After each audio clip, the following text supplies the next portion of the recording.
Павлодарлық тарихшылар өңірдегі киелі орындардың жағдайына алаңдаулы. Айтуларынша көбісі күрделі жөндеуді, абаттандыруды қажет етеді. Жергілікті рухани жаңғыру жобалық кеңсесі жанындағы сарапшылар тобы арнайы зерттеу экспедициясын жасақтады. Бүгіннен бастап оның мүшелері өңірдің қиыр-қиырын аралап, қасиетті орындарды жіті тексереді.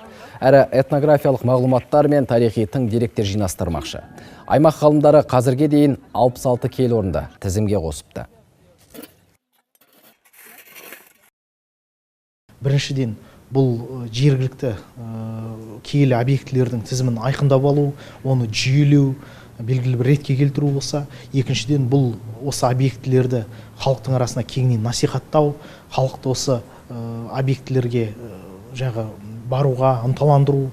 Және үшінші, сол соңғы нәтижесі осы киелі объектілерді шынайы сакралды туризмнің орындары ретінде кеңінен дамыту, оларға жағдай жасау, оларды абаттандыру деген